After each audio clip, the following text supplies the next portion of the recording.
Hello student, myself doctor Anu Banshiwal. और आज के ऑनलाइन लेक्चर में हम पढ़ेंगे वेक्टर सब स्पेस टॉपिक। ये टॉपिक बीएससी थर्ड ईयर की फर्स्ट जो बुक है लीनियर अलजेब्रा कॉम्प्लेक्स एनालिसिस, उसकी यूनिट फर्स्ट से लिया गया है। तो सबसे पहले वेक्टर सब स्पेस के लेक्चर 1 में हम लोग डिस्कस करेंगे वेक्टर सब स्पेस की डेफिनेशन, और हम इसके कुछ एग्जांपल्स देखेंगे, कुछ ऐसे थ्योरम्स भी स्टडी करेंगे जो हमें किसी भी वेक्टर स्पेस के नॉन एम्प्टी सेट को वेक्टर सब स्पेस प्रूफ करने में हेल्प करेगी। तो इस लेक्चर के अंदर सबसे पहले हम देखेंगे कि वेक्टर सब स्पेस की डेफिनेशन क्या होती है। तो सबसे पहले हम डेफिनेशन देखते हैं। माना VF एक सदिश समष्टि है, यानी कि हमारे पास में VF क्या है, एक वेक्टर स्पेस है, और हमने V का एक क्या लिया है, नॉन एम्प्टी सबसेट लिया है W, जो VF की दोनों संक्रियाओं के लिए क्लोज्ड है। यानी कि जो W हमने नॉन एम्प्टी सेट लिया है वो VF पर जो सदिश योग और अदिश गुणन जो दो संक्रियाएं होती हैं, उन दोनों संक्रियाओं के लिए जो W है वो क्या है, क्लोज्ड है। तब W को हम ओवर F, ये ध्यान रखना है कि वेक्टर जो स्पेस है वो वेक्टर स्पेस जिस फील्ड के ऊपर है उसी फील्ड के ऊपर हम उसके नॉन एम्प्टी सबसेट को भी सब स्पेस प्रूफ करेंगे। यानी कि हमारा फील्ड जो है वो दोनों में सेम रहेगा, और जो संक्रियाएं हैं वो भी क्या रहेंगी, दोनों में सेम रहेंगी। तो WF सदिश समष्टि VF की एक सब स्पेस कहलाती है यदि WF स्वयं भी VF के सदिश योग एवं अदिश गुणन के सापेक्ष क्या है, सदिश समष्टि है। इस डेफिनेशन को थोड़ा सा हम समझने के लिए ग्रुप की डेफिनेशन पे चलेंगे। तो ग्रुप के अंदर हम सब ग्रुप के जब डेफिनेशन पढ़ते हैं तो हम क्या कहते हैं कि मान लीजिए G जो है वो आपका कोई ग्रुप है, और आपने G का कोई नॉन एम्प्टी सबसेट ले लिया H। तो H जो है वो G का सब ग्रुप तब बनता है जब H जो है वो स्वयं क्या हो, एक ग्रुप हो, खुद भी क्या है, एक ग्रुप हो, और इन दोनों के ऊपर जो लगने वाली संक्रिया है वो क्या होनी चाहिए, हमारे पास में सेम होनी चाहिए। तो हमने सब ग्रुप की डेफिनेशन में ये पढ़ा। उसी तरीके से वेक्टर सब स्पेस की डेफिनेशन में भी हमारे पास में कोई नॉन एम्प्टी सेट जो है V का, वो वेक्टर सब स्पेस तभी कहलाता है जब वो स्वयं भी क्या हो, एक वेक्टर स्पेस हो। और वो वेक्टर स्पेस किसके लिए होना चाहिए, सदिश योग और अदिश गुणन, जो दो संक्रियाएं हमारी वेक्टर स्पेस पे लग रही है, उन्हीं दो संक्रियाओं के लिए W भी जो है हमारे पास में क्या होना चाहिए, एक वेक्टर स्पेस होना चाहिए। और मैंने स्टार्टिंग में ही कहा कि दोनों का जो फील्ड है वो क्या होगा, सेम होगा। दोनों के ऊपर लगने वाली संक्रियाएं जो हैं वो भी क्या होंगी, सेम होंगी।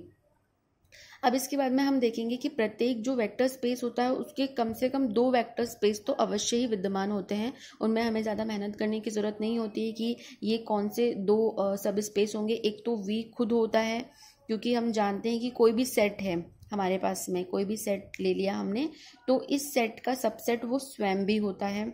और एक 0 या फाई जिसे हम कहते हैं सेट की लैंग्वेज में, ये हमारे पास में क्या होता है, किसी भी सेट के दो सबसेट ज़रूर होते ही हैं। तो उसी तरीके से वेक्टर जो स्पेस है उनके दो वेक्टर सब स्पेस तो अवश्य ही विद्यमान होंगे। एक तो V स्वयं और एक होगा 0, क्योंकि V का सब स्पेस क्या हो, V का सबसेट क्या होगा, V खुद होगा, और V क्या है, एक ऑलरेडी वेक्टर स्पेस है, तो वो सब स्पेस की डेफिनेशन को सेटिस्फाइड करा है। इसका मतलब V जो है वो क्या हो जाएगा, एक वेक्टर सब स्पेस बनेगा। और 0 हमारे पास में शून्य सदिश समष्टि है। V जो है, सॉरी 0 जो है वो V का क्या है, हमारे पास में एक सबसेट है, और नॉन एम्प्टी भी है क्योंकि उसके अंदर कम से कम 0 एलिमेंट आ रहा है। और ये जो है सदिश योग और अदिश गुणन के लिए क्या होगा, स्वयं भी एक वेक्टर स्पेस बनेगा।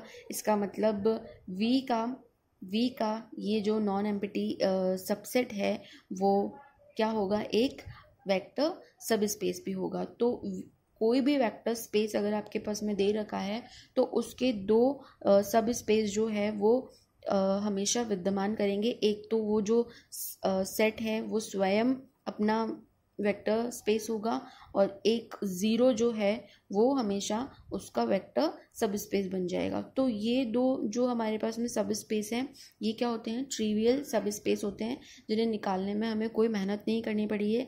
इन्हें हम हिंदी में निरर्थक उपसमिष्टि भी कहते हैं। इन दो के अलावा अगर आप वी के और भी सब स्पेस बना पा रहे हैं तो उन सब स्पेसेस को हम क्या कहते हैं, प्रॉपर सब स्पेस कहते हैं। तो यहाँ पर हमारे पास में 3 डेफिनेशन हो गई, एक वेक्टर सब स्पेस क्या होता है, दूसरा ट्रिवियल सब स्पेस क्या होता है, और तीसरा हमारे पास में हो गया प्रॉपर सब स्पेस क्या होता है। तो एक बार हम फिर से वेक्टर सब स्पेस की डेफिनेशन रिवाइज कर लेते हैं। कोई वेक्टर स्पेस आपको दे रखा है VF, सदिश योग और अदिश गुणन के लिए ये क्या है, एक वेक्टर स्पेस है ओवर द फील्ड F। इस V का कोई नॉन एम्प्टी सबसेट जो है W, वो सेम फील्ड और सेम संक्रियाओं के लिए V का एक सब स्पेस होगा यदि वह स्वयं भी क्या हो, एक वेक्टर स्पेस हो। तो ये हमने इसकी डेफिनेशन समझ ली है। यानी कि आपको ये ध्यान रखना है कि अगर आपसे कहा जाए कि कोई वेक्टर स्पेस है और उसका आपको एक सबसेट दे दिया जाए, नॉन एम्प्टी सबसेट, तो उसको आपको क्या करना है, सब स्पेस बनाने के लिए उसे एक वेक्टर स्पेस प्रूफ करना होगा। अगर वो नॉन एम्प्टी सबसेट भी वेक्टर स्पेस बन जाता है, इसका मतलब वो कि हमारे पास में क्या हो जाएगा, वेक्टर सब स्पेस कहलाएगा। तो उसी के हम कुछ एग्जाम्पल्स देखेंगे यहाँ पर। लास्ट जो लेक्चर था जब हमने एग्जाम्पल ऑफ वेक्टर स्पेस पढ़े थे, तो उसके अंदर मैंने आपको बताया था कि CR यानी कि कॉम्प्लेक्स नंबर्स का जो सेट है वो रियल नंबर के सेट पर प्लस और डॉट यानी कि सदिश योग और अदिश गुणन के लिए क्या होता है, एक वेक्टर स्पेस होता है। अब हम क्या करेंगे, इस वेक्टर स्पेस के लिए इसके सब स्पेस फाइंड आउट करेंगे। तो हम जानते हैं कि कॉम्प्लेक्स नंबर का सेट जो होता है उसका जो सबसेट है वो हमारे पास में क्या होता है, रियल नंबर का सेट होता है। और रियल नंबर का सेट जो है सेम इसी R के ऊपर प्लस और डॉट के लिए क्या होता है, अगेन एक वेक्टर स्पेस होता है। दैट मीन्स कॉम्प्लेक्स नंबर का ये नॉन एम्प्टी सबसेट क्या है, स्वयं भी एक वेक्टर स्पेस है। इसका मतलब R जो है, ये R जो है वो हमारे पास में क्या हो जाएगा, वेक्टर सब स्पेस हो जाएगा, इसका CR का। ये समझ में आ गया हमें कि वेक्टर सब स्पेस तभी बनेगा जब वो स्वयं भी क्या हो, एक वेक्टर स्पेस हो। इसी तरीके से दूसरा एग्जांपल देखेंगे हम। R over the field Q और इसके ऊपर संक्रियाएं लग रही हैं प्लस और डॉट। ये स्ट्रक्चर जो है हमने पढ़ा है क्या है, वेक्टर स्पेस है। इसका हमें सब स्पेस बनाना है तो कैसे बनाएंगे, हम जानते हैं कि R का एक सबसेट होता है Q, परिमेय संख्याओं का समुच्चय। और ये भी हमने last examples of vector space में पढ़ा है कि Q ओवर Q क्या होता है, वेक्टर स्पेस होता है। यानी कि R का एक नॉन एम्प्टी सेट जो है वो स्वयं भी क्या है, एक वेक्टर स्पेस है। इसका मतलब Q जो है वो R के लिए क्या हो जाएगा, उसका वेक्टर सब स्पेस हो जाएगा।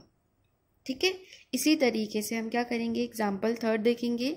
और एग्जाम्पल थर्ड जो है वो एक एक्सरसाइज के लिए मैंने यहाँ पर ड्रॉप किया है कि आप जो हैं वो इसको चेक करें कि क्या ये एक वेक्टर स्पेस होगा। फर्स्ट तो आपको ये चेक करना है कि क्या ये जो सेट है वो आपके पास में एक वेक्टर स्पेस है या नहीं। सेकंड, हमने इसका एक सबसेट लिया है W, आपको ये चेक करना है कि क्या ये W इस सेट का एक वेक्टर सब स्पेस है या नहीं। इसे मैं अभी सेट इसलिए बोल रही हूँ क्योंकि मैंने ये कंसिडर किया है कि ये वेक्टर स्पेस है, लेकिन मैं चाहती हूँ कि आप लोग इसे पहले चेक करें कि क्या ये एक वेक्टर स्पेस बनेगा या नहीं बनेगा। सबसे पहले आप इस स्ट्रक्चर को समझ लीजिए। कई बार हम इस तरीके का स्ट्रक्चर देख के समझ नहीं पाते हैं कि इसके एलिमेंट्स जो है हमारे पास में किस तरीके के होंगे।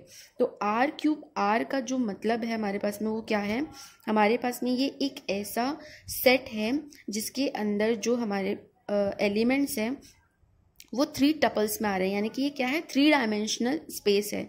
R3 का मतलब हमारे पास में क्या हो गया, 3 डायमेंशनल स्पेस हो गया। और यहाँ पर एक मतलब एक जो हमारे पास में एलिमेंट जो है इसका, उसके अंदर हमारे पास में 3 एलिमेंट आ रहे हैं A B C। और ये जो तीनों एलिमेंट हैं ये कहाँ से लिए जा रहे हैं, R से लिए जा रहे हैं। तो इस तरीके का जो स्ट्रक्चर है उसको हम आर क्यूब आर से लिखते हैं, और क्यूब जो है यहाँ पर 3 डायमेंशनल स्पेस को दिखा रहे हैं। इसी तरीके से आर टू आर का मतलब हमारे पास में क्या है, 2 डायमेंशनल स्पेस, जहाँ पर हमारे पास में 2 टपल आ रहे हैं एक पेयर के अंदर, और इस तरीके का स्ट्रक्चर हमारे पास में आर टू आर के अंदर होगा, और इसके जो एलिमेंट्स हैं वो आर रियल नंबर से लिए गए हैं। इसी तरीके से आर आर का मतलब है हमारे पास में 1 डायमेंशनल स्पेस, और इसके जो एलिमेंट्स हैं कुछ इस तरीके के आएंगे ए, जहाँ पर ए सिंपल एलिमेंट होगा आर का। अब ये तीनों हमारे पास में क्या होते हैं, वेक्टर स्पेस होते हैं। अब ये वेक्टर स्पेस है या नहीं है, आप चाहें तो इन्हें चेक भी कर सकते हैं वेक्टर स्पेस की डेफिनेशन से। तो मैं ये कंसिडर करके चल रही हूँ कि ये तीनों जो है वो वेक्टर स्पेस हैं, और इस वेक्टर स्पेस का एक हमने सबसेट लिया है W, और इस W के एलिमेंट हमारे पास में कुछ इस तरीके के हैं कि फर्स्ट 2 एलिमेंट तो हमारे पास में नॉन ज़ीरो हैं, और थर्ड एलिमेंट जो है वो हमारे पास में क्या है, ज़ीरो है। और ये जो फर्स्ट 2 एलिमेंट्स हैं वो कहाँ से लिए गए हैं, R से लिए गए हैं। तो ये W जो है इस R क्यूब R का क्या है, एक सबसेट है, और इसे आपको क्या प्रूफ करना है कि ये एक वेक्टर सब स्पेस बनेगा या नहीं बनेगा। तो यहाँ आपके पास में डबल एक्सरसाइज हो गई है कि आपको प्रूफ करना है कि आर क्यूब आर क्या एक वेक्टर स्पेस है, और संक्रिया हमारे पास में वही प्लस और डॉट है सिंपल। और फिर इसको वेक्टर स्पेस प्रूफ करने के बाद में हमने इसका एक सबसेट लिया W, फिर हमें चेक करना है कि क्या ये W जो है वो एक वेक्टर सब स्पेस बनेगा या नहीं बनेगा। नेक्स्ट अब हम एक थ्योरम स्टडी करेंगे, जिस थ्योरम की हेल्प से हम किसी भी वेक्टर स्पेस के नॉन एम्प्टी सेट को सब स्पेस प्रूफ कर सकते हैं उसकी हेल्प से। तो नेक्स्ट जो है हम एक थ्योरम स्टडी करेंगे, क्राइटेरिया ऑफ फॉर अ सब स्पेस, यानी कि कोई भी non empty subset vector space का वो सब स्पेस कब बनेगा उसका एक क्राइटेरिया है, और उस क्राइटेरिया के अंदर हमारे पास में 3 थ्योरम आती हैं। तो फर्स्ट जो थ्योरम है, सबसे पहले हम उसे देखते हैं कि इस थ्योरम का स्टेटमेंट क्या है। तो इस थ्योरम का स्टेटमेंट हमें दिया गया है, the necessary and sufficient condition for a non void subset W of a vector space VF to be a subspace of VF is that W is closed under vector addition and scalar multiplication। अगर आपको इसमें language की दिक्कत है, जो आपके book के अंदर हिंदी में भी दे रखा है इसका स्टेटमेंट, तो आप चाहें तो वहाँ पर इसको हिंदी में भी पढ़ सकते हैं, बट यहाँ पर मैं एक बार आपको डिक्टेट करूँगी कि इस थ्योरम में आपको प्रूफ क्या करना है। तो नेसेसरी एंड सफिशिएंट कंडीशन किसी भी नॉन एम्प्टी सबसेट, किसी वेक्टर स्पेस के नॉन एम्प्टी सबसेट के सब स्पेस होने की नेसेसरी एंड सफिशिएंट कंडीशन हमारे पास में क्या होती है कि जो W है, जो ये नॉन एम्प्टी सबसेट है, वो वेक्टर एडिशन और स्केलर मल्टीप्लिकेशन के लिए क्या होना चाहिए, क्लोज्ड होना चाहिए। यानी कि ये दोनों जो संक्रियाएं हैं वो W के अंदर क्या होनी चाहिए, क्लोज्ड होनी चाहिए। क्लोज्ड का मतलब हमें पता है कि कोई भी 2 एलिमेंट आप W से लें और उनके बीच में वेक्टर एडिशन लगाएं तो वापस वो किस में आना चाहिए, W में आना चाहिए। इसका मतलब W जो है वो किसके लिए, वेक्टर एडिशन के लिए क्लोज्ड है। दूसरा स्केलर मल्टीप्लिकेशन, यानी कि एक एलिमेंट आप W से लेंगे, दूसरा एलिमेंट आप फील्ड से लेंगे और इन दोनों के बीच में स्केलर मल्टीप्लिकेशन लगाएंगे। अगर वापस जो रिजल्ट है W के अंदर बिलोंग कर रहा है, इसका मतलब हमारा W जो है वो स्केलर मल्टीप्लिकेशन के लिए क्या है, क्लोज्ड है। चूँकि यहाँ थ्योरम के अंदर नेसेसरी और सफिशिएंट कंडीशन की बात की गई है, तो ये जो थ्योरम है वो हम 2 तरीके से प्रूफ करेंगे। फर्स्ट, हम मानकर चलेंगे एक बार कि W जो है वो हमारा सब स्पेस है, और हमें ये 2 प्रतिबंध जो हैं, 2 कंडीशन हैं, उनको प्रूफ करना है। और दूसरी कंडीशन में हम क्या करेंगे कि हम ये मानकर चलेंगे कि W एक नॉन एम्प्टी सबसेट है V का, और वो इन 2 कंडीशन को सेटिस्फाइड कर रहा है, तब हम W को V का एक सब स्पेस प्रूफ करेंगे। तो ये जो थ्योरम है वो उसमें 2 कंडीशन हमारे पास में हमें प्रूफ करनी है। तो फर्स्ट कंडीशन है नेसेसरी कंडीशन। इसमें हम मानकर चल रहे हैं कि W जो है वो वेक्टर स्पेस का एक सब स्पेस है, ये हम मानकर चल रहे हैं, और हमें प्रूफ करना है कि क्या ये W इन 2 प्रतिबंधों को सेटिस्फाइड करेगा या नहीं। अब अगर W जो है वो हमारा सब स्पेस है, तब सब स्पेस की डेफिनेशन से हमें पता है कि W क्या होगा, स्वयं भी एक वेक्टर स्पेस होगा, और सदिश योग और अदिश गुणन के लिए वो क्या होगा, एक वेक्टर स्पेस होगा। और वेक्टर स्पेस की जब भी हम डेफिनेशन पढ़ते हैं तो सबसे पहले हमारे माइंड में क्या आता है कि हमें उसको जो दो संक्रियाएं उसके ऊपर लगती हैं उन्हें हमें हमारे वेक्टर स्पेस के अंदर क्या परिभाषित करना होता है, सुपरिभाषित करना होता है, वेल डिफाइंड प्रूफ करना होता है। तो अगर W एक वेक्टर स्पेस है, इसका मतलब ये दोनों संक्रियाएं जो हैं वो W के अंदर क्या होंगी, वेल डिफाइंड होंगी, क्लोज्ड होंगी। तो उसी प्रॉपर्टी से हम यहाँ पर लिख रहे हैं कि W जो है वो सदिश योग तथा अदिश गुणन के लिए क्या होगा, क्लोज्ड होगा, क्योंकि W जो है वो क्या है, एक वेक्टर स्पेस है। तो वेक्टर स्पेस की डेफिनेशन से हम लिख सकते हैं कि W वेक्टर एडिशन और स्केलर मल्टीप्लिकेशन के लिए क्लोज्ड होगा। अगर वो क्लोज्ड है तो वो इन दोनों प्रतिबंधों को भी क्या करेगा, सेटिस्फाइड करेगा। तो फर्स्ट हमारी कंडीशन प्रूफ हो गई। इसमें हम लेकर चले कि W एक सब स्पेस है और हमने इन दो कंडीशंस को उससे सेटिस्फाइड करवाया। अब हम लेकर चलेंगे कि W एक नॉन एम्प्टी सबसेट है V का और वो इन दो कंडीशंस को सेटिस्फाइड करता है। उसके बाद हम उसे क्या प्रूफ करेंगे कि वो एक सब स्पेस है या नहीं है। तो अब यहाँ पर हम मानकर चल रहे हैं कि माना W जो है वो VF का एक नॉन एम्प्टी सबसेट है और ये दिए गए प्रतिबंधों, प्रतिबंध 1 और प्रतिबंध 2 को क्या करता है, संतुष्ट करता है। तब हम सिद्ध करेंगे कि W जो है वो VF का एक वेक्टर सब स्पेस है। तो अब हमें ये ध्यान रखना है कि वेक्टर सब स्पेस हमें इसको प्रूफ करना है। इसका मतलब हमें दिखाना है कि W जो है वो ओवर F प्लस और डॉट के लिए क्या है, एक वेक्टर स्पेस है। अगर हमने इसे वेक्टर स्पेस प्रूफ कर दिया तो वेक्टर स्पेस प्रूफ होने के बाद में ये ऑटोमेटिकली क्या बन जाएगा, सब स्पेस बन जाएगा। तो अब हमें क्या करना है कि वेक्टर स्पेस प्रूफ करने के लिए सबसे पहला काम जो हमें करना होता है वो संक्रियाओं को W के अंदर वेल डिफाइंड प्रूफ करना होता है।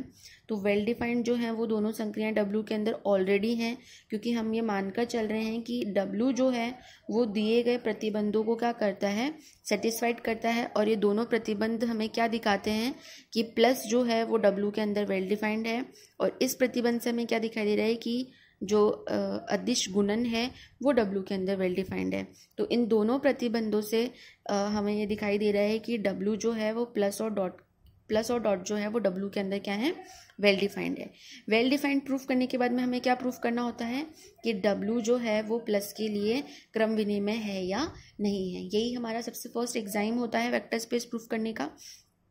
तो हमने यहाँ पर फर्स्ट क्रम विनिमय प्रूफ करने के लिए जो फर्स्ट कंडीशन है, फर्स्ट जो एग्जाम है उसको हम प्रूफ करेंगे यहाँ पर।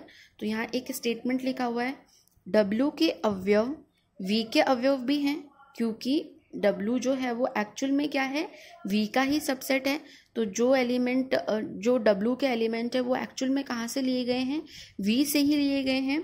तो W के एलिमेंट V के एलिमेंट हैं, और हमें ये ध्यान रखना है कि V क्या है, हमारा एक वेक्टर स्पेस है, और V के एलिमेंट जो हैं वो योग के सापेक्ष एसोसिएटिविटी और कम्यूटेटिव एलिमेंट का क्या करेंगे, पालन करेंगे।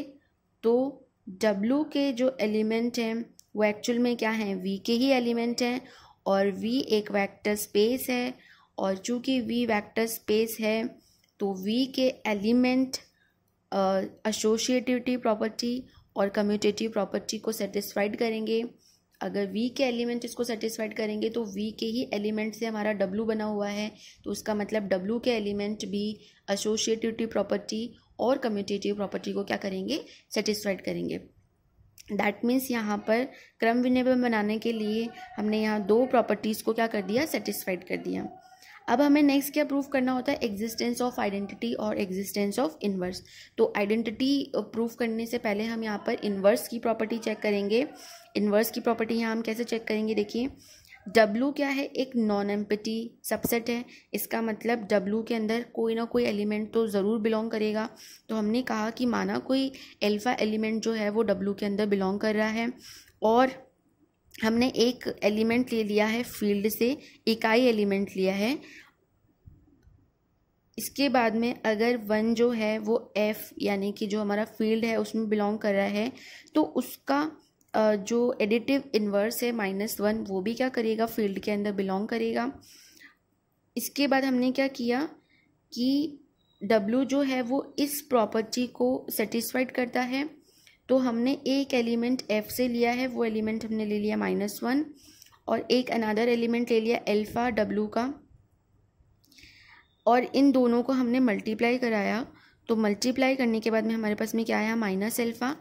तो इस प्रॉपर्टी से हम क्या लिख सकते हैं कि फील्ड के एलिमेंट को जब हमने W के एलिमेंट से मल्टीप्लाई किया तो आने वाला रिजल्ट भी जो है वो हमेशा किस में बिलोंग करेगा, W में बिलोंग करेगा।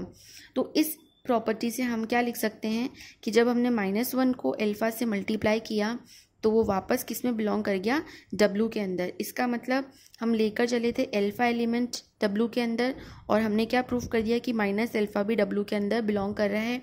इसका मतलब W में प्रत्येक जो अवयव है, अवयव का प्रतिलोम विद्यमान होगा, यानी कि हर एक एलिमेंट का एडिटिव इन्वर्स क्या होगा, W के अंदर एग्जिस्ट करेगा। नेक्स्ट, अब हमने यहाँ पर इन्वर्स दिखा दिया, इन्वर्स एग्जिस्ट कर रहा है। अब हमें क्या दिखाना है कि इसमें आइडेंटिटी एग्जिस्ट करेगी या नहीं।